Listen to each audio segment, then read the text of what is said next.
So yeah, we can just smoothly transition into our next topic, or we could be awkward Hmm. about it.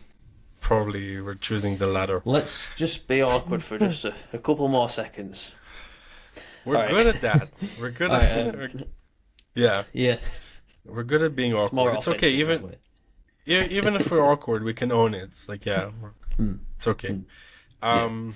So yeah. So you told me that you Um. got a few requests. Yeah. So we did a session last week, and we talked about insecurity, and we talked about boys versus men behaviours, and special mention to Hot Dog Man, by the way. You're always very passive aggressive with me in the comments, bro. I don't know what your problem is. But anyway, um, I don't think he means Hamilton, it. if you're I watching, think I like him. I mean, I like him. yeah, I don't think he means to be passive aggressive. Maybe that's just how you're perceiving it. Maybe he's just sometimes, maybe and he's told me to go he's fuck counter myself. Yeah, triggering me. yeah. He told Yeah, me to go fuck myself or fuck my opinion or something like that. That's okay. He's just authentically expressing how he feels, and um, and I like it. I quite like it. I encourage him. Yeah, fair you were enough. saying. So, yeah, so obviously we mentioned Hot Dog Man in the last episode, and that's why we did it. But Hamilton, if you're watching, you requested a part two, so I think that's what we should do, bro. Let's do a part two to the boys versus Was men it just behaviors. Hamilton or was it thousands of people DMing you asking for a part two? I think it was Hamilton and maybe a couple of other people, Okay, but Hamilton's okay, a Chad, so I yeah, want to do it. he's enough for us to just do it. Oh, and I promised this other guy I would explain. Okay, Hmm. so I'm gonna share my screen again. Oh, I accidentally marked a clip. So we're back to Hot Dog Man, and we spoke about. Can you summarize what we mentioned before? Um, yeah, so we pretty much talked about having the emotional depth and embracing that darker part of yourself, which is essentially the boy, the child within. Um, and that's essentially like all the negative emotions. And then we talked about, taking personal responsibility for your actions and you know the consequences that come with that. So it's not just the boy, the inner child. That's good. It's a good summary. I just want to strengthen and add and clarify that Mm. when we're doing shadow work, we're dealing with the things that we hide and we avoid. So these are Mm. usually our deepest fears, the things that we don't want anybody to acknowledge or understand or um, see about us. We're hiding it, right? It's basically, in a sense, like why we go to therapy. For what? To understand ourselves, to understand Mm. why we do the things that we do, aka our shadow. Why is it forcing our hand, creating resistance in our life, creating cravings, making us do dumb shit, addictions, violence, anger? All that is connected to the shadow, to the inner self. So when we do this kind of work, we bring that up to the surface and we let it go. Don't no need to walk around wearing a mask. We can just be ourselves, our authentic selves. That's what authenticity means. Mm. And Mm. for if it's not clear, man, I had like horrific anxiety and PTSD from my childhood, and I had nice guy syndrome. And doing this kind of work relieved that and alleviated it. That's how I cured myself Mm. mainly. There's other aspects to it, as in integrating the shadow, but also embracing the man. And I'm still on this journey, but I used to um, have all these negative emotions that I would avoid and try to hide and act like I'm tough, but inside, I was anxious and insecure. And it's just by dealing with these negative emotions that insecurity just step by step started to disappear.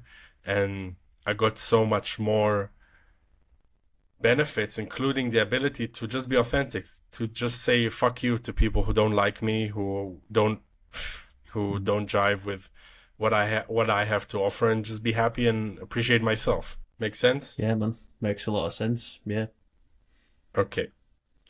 Cool. So part two, as in they want us to continue reading this list and explaining. So thanks again to Hot Dog Man. I'm gonna tag him. Yeah, Is let's that tag Randy him. Rhoads in his profile picture? Yeah, it's not really The him. guitar Oh player my for god. Ozzy Osbourne. It's a Teletubbies. The Teletubbies Kiss. You know Kiss, or are you too old? Too young? Yeah. Yeah. Yeah, you know Kiss. Okay. Yeah. Okay. So thank you, Hot Dog Man, for inspiring us once again. I love your stuff. Let's give him a like. Let's give him a love. Okay. Presence and consciousness. Continuing where we left off. Presence. A man is fully present in his interactions and commitments, being conscious of his surroundings. So it's basically self-awareness. That means that, Josh, right now I'm here with you, right? I'm here with you, and I work with a lot of people who have like ADHD, and I had ADHD. Like I had severe ADHD, severe dyslexia, and I could be on a session with somebody when they're extra anxious, and they would be like, kind of like looking around, like, like moving around, shifting. They're not present. They're in their fucking head. Now, does that look like a man's behavior to you? No. What does a man do? Sits the fuck down and he listens with his full attention. Now, if you struggle with ADHD, which is usually associated with tons of trauma, tons of low self-worth issues and criticism, and the world fucking telling you that you're not good enough and you being shit at school, believe me, I've been through all of that, I know. But the emotional aspect of it is huge. Okay? So if you struggle to be present, let's say you're on a date and you're looking at your phone all the time, you're obsessed with something else, or that's you being boyish and having too much noise in your head and too much distraction. So that needs to be healed and taken care of. Do you identify with this problem in some way? Because I'm reading to you these things. At any moment, I want to hear from you, your perspective, your questions, what you identify. Maybe you've seen somebody like this. How did that make you feel? It's good to say that, because then, we're helping these men become aware of that this is an issue. Because a lot of guys, they would like fuck around, on a call and be like that and be boyish. And they don't really understand the gravity of behaving this way and how it makes other people feel and perceive them. Honestly, men want to trust other men. They want to know that in battle, this guy by my side, on my left, I can trust him with my life. This guy on my right, in the shield wall, I can trust him with my life. And people who we cannot trust, who are gonna fuck up, make mistakes, they don't get respect. So it's huge. If you feel insecure and you're behaving like a boy and you're not getting respect, it's because you're behaving in ways that make other people doubt you. So what are some of your thoughts and observation? Yeah, I think someone who's present, who can listen, it's an extremely valuable skill. I know anytime I've spoke to someone and they've just really took the time to listen to me and try and understand me and not be in their own head distracted, I feel so much more valued. I feel there's a lot of respect there, and I feel more trusting towards that person. So I think it goes a long way to be present. And then you want to be around this guy more. You want to do business with him. You are more inspired to be around this person in general. And in dating, this is huge, man. If you behave like a boy and you're looking around and you don't make eye contact, like don't make eye contact like a freak, yeah? Like, but be present. It's so important for women and dating and relationships. A woman can get triggered and feel insecure just by you not being there and looking at her. She might feel like you don't care, even though you might care very much and you are listening in your own way, but you're listening like a boy and she wants a man. That could trigger her because she might feel like you don't care. She might perceive you're looking around the room as you not interested, or you have better things to do, or her being unimportant. You understand the connection? Yeah? Have you ever triggered a woman in this way? Yeah.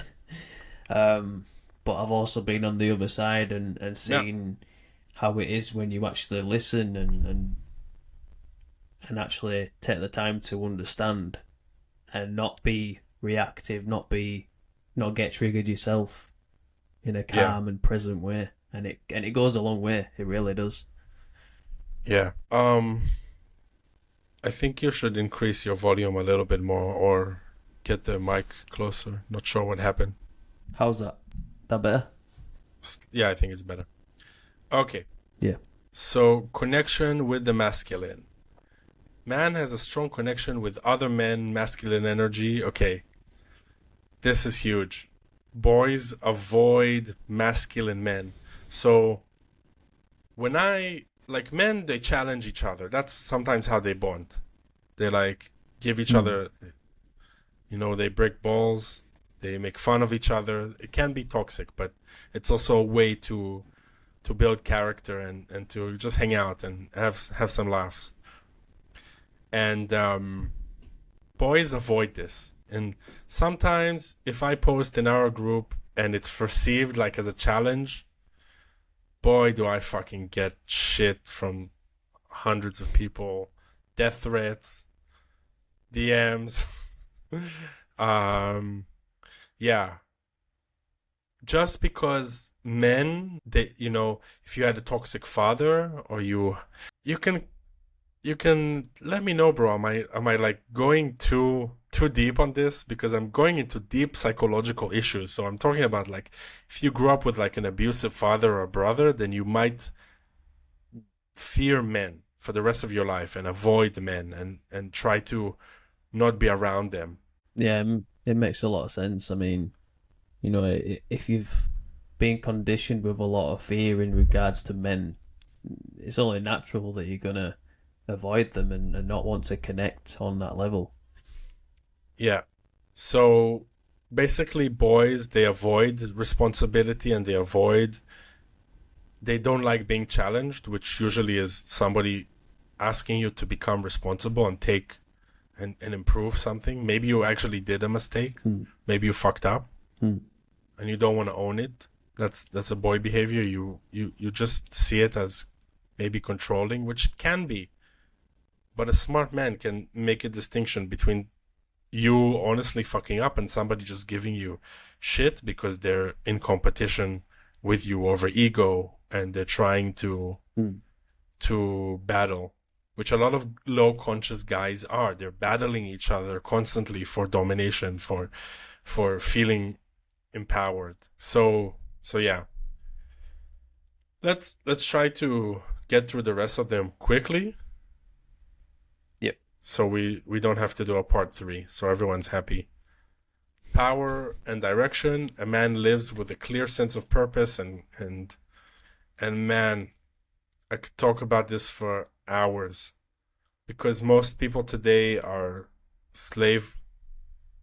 wage slaves, and they're living in the rat race and they hate it. They hate their boss. They hate their job. They hate their fucking life. A lot of people are very bitter, very angry. And I understand it because for me, I had a few, I did many things, but I was all like I tend to employ myself. I've always been that way because I can't stand the bullshit the enormous amounts of bullshit that one must put up with in like the corporate world or working in a company with other people that, again, the politics, the toxicity, the blaming, the all that all that is not worth like a few $100 a week or a few $1,000. It's just not worth it. It's ridiculous. Like, so I get it. Don't get me wrong.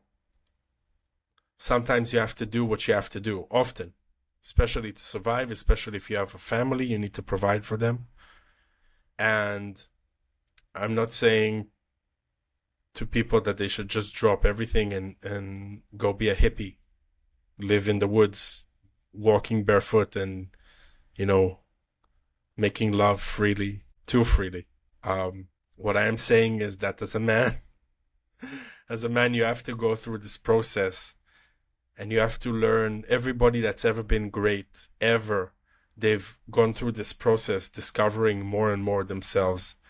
Like Napoleon Bonaparte, for example, he comes to mind. He wasn't born thinking that he would be the emperor of France and one of the greatest generals of all time, if not the greatest. That wasn't in the plan.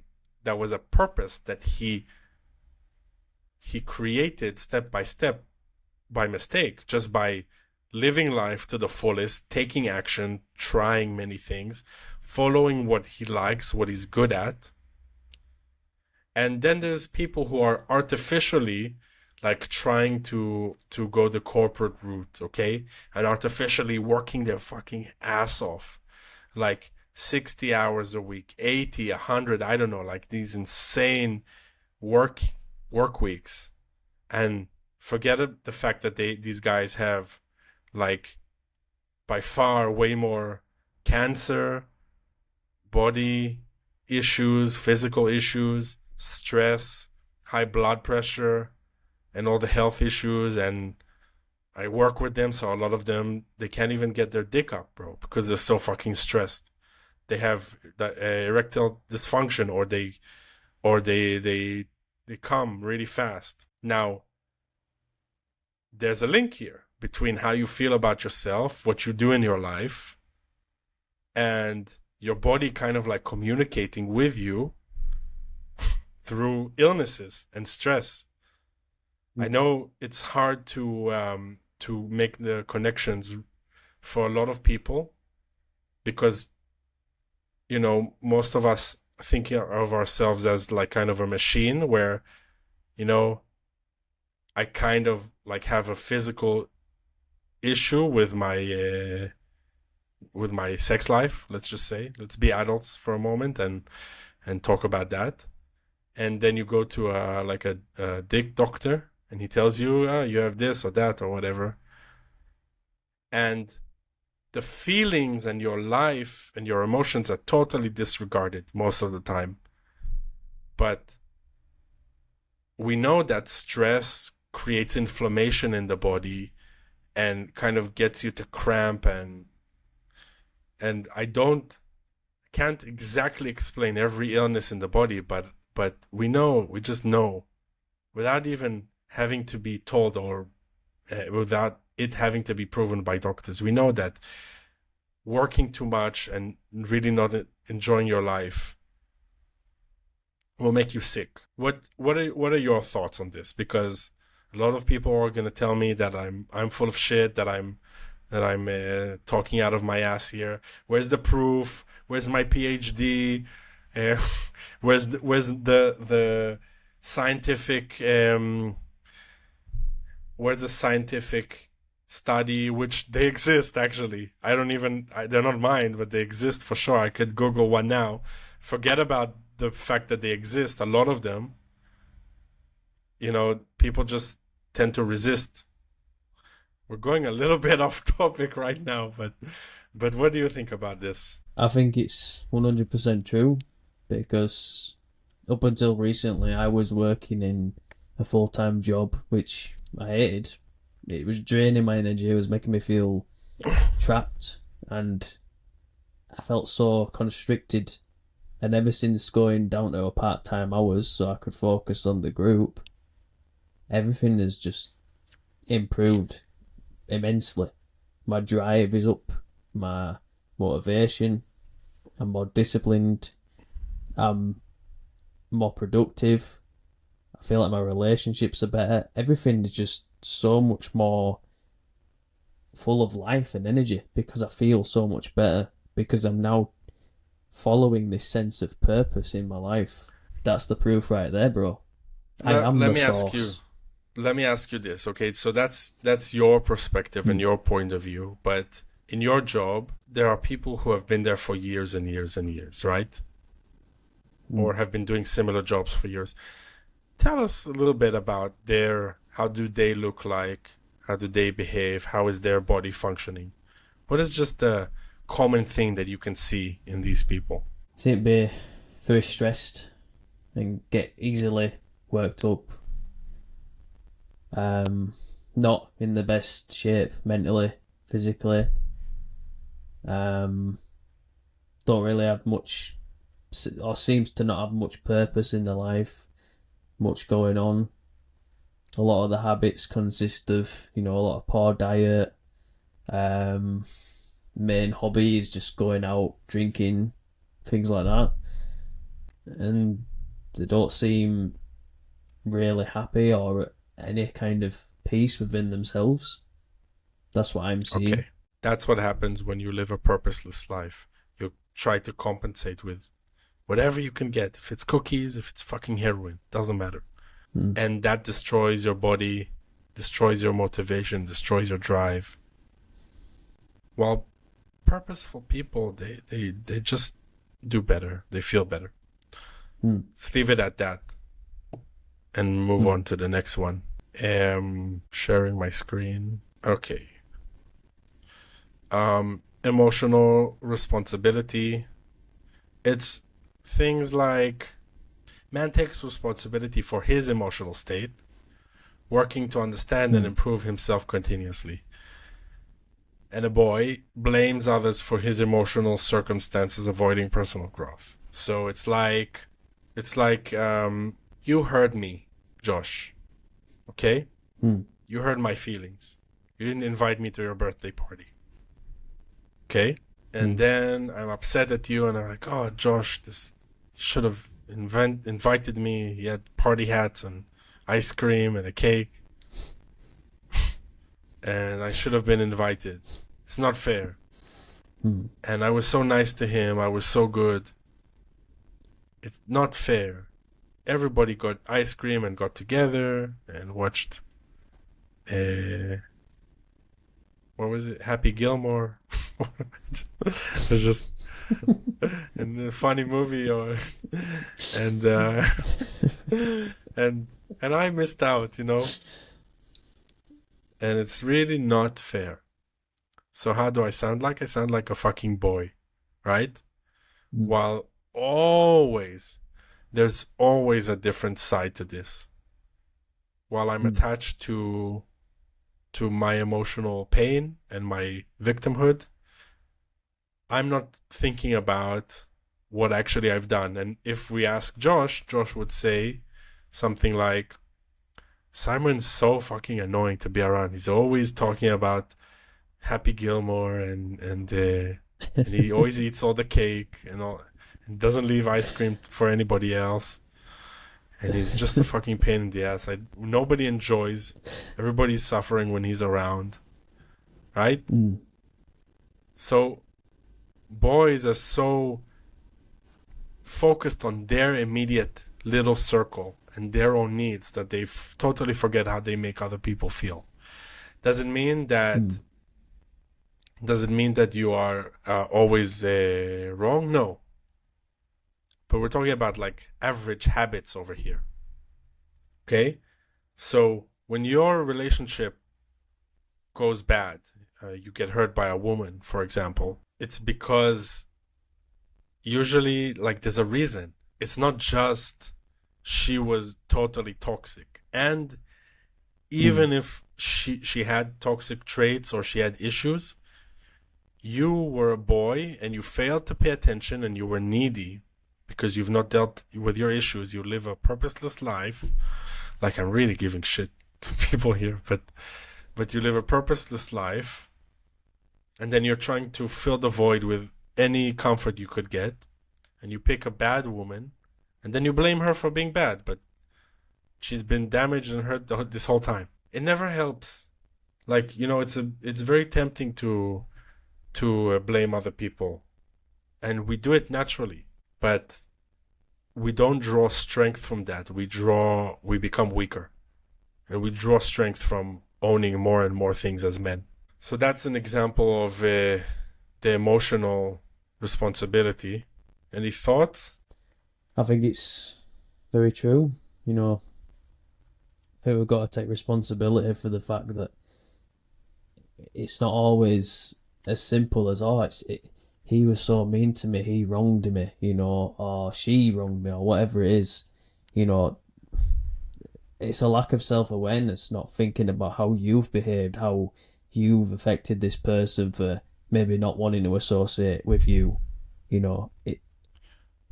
Like I say, there's two sides to every coin, and even in a relationship, maybe she's really good to start off with, but then a few months, a few years down the line, she just gets really cold, really bitter. She didn't just wake up one day and think, I hate this guy now. Something's going to have happened. Whether it happened, it's going to take whatever it is. No, it's totally her fault. She just changed her mind. Magic. Nothing that I did. I'm not responsible. I was so nice to her. She was a total bitch. Just her. I was so nice. I gave everything. This is the mindset of a nice guy.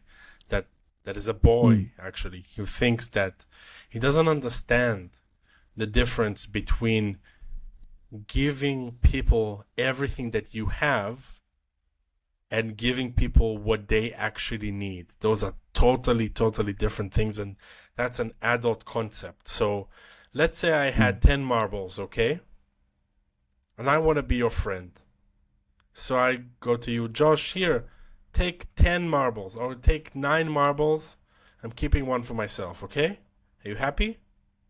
Yeah, you're happy. But do you want marbles? Maybe you don't give a fuck about marbles. Maybe you just wanted somebody to listen to you and to appreciate you and to just hang out with, while I give you the marbles, and then, I don't talk to you, don't interact with you, I don't play with you in recess. I'm using real boy examples here.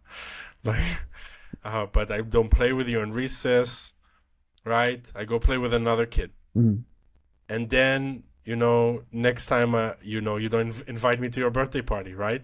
And I'm like, hey, but I gave you fucking 9 marbles. I only have 1 left. It's almost everything that I had. It's not fair. Why don't you invite me?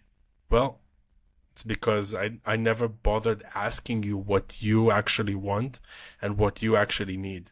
And this is how men fuck up in relationships. Often. And this is often why women become bitter, angry, abusive even. Not always.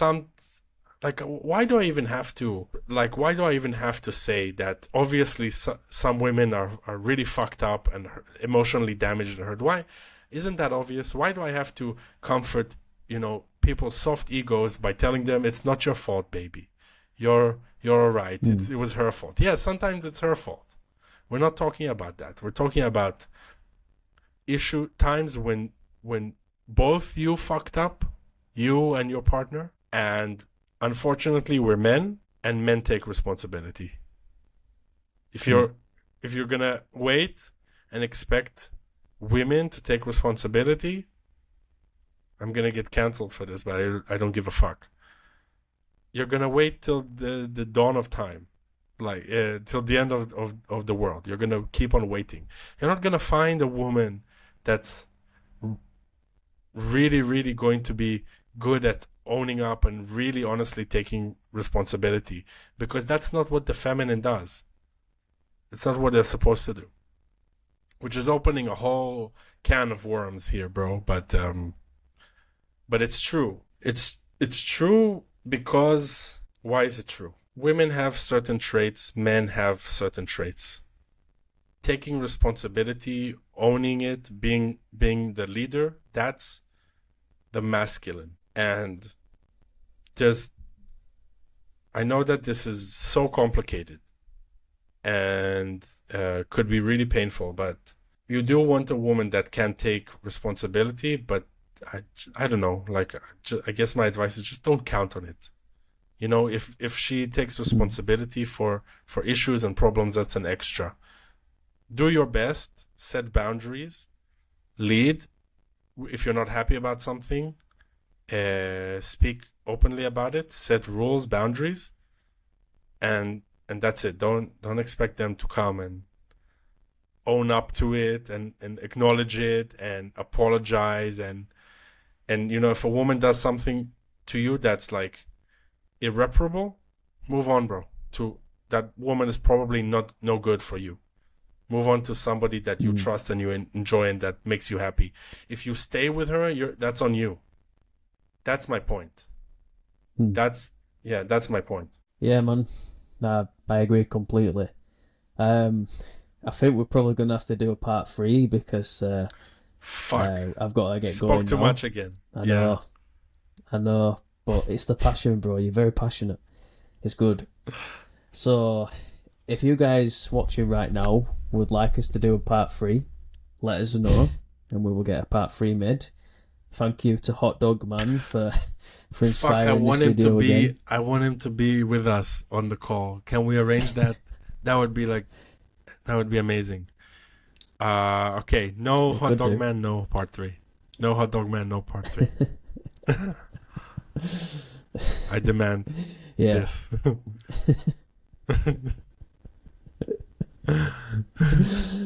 Right. Okay. So that was part 2 of the boys versus men behaviours. Thanks for watching. Thanks.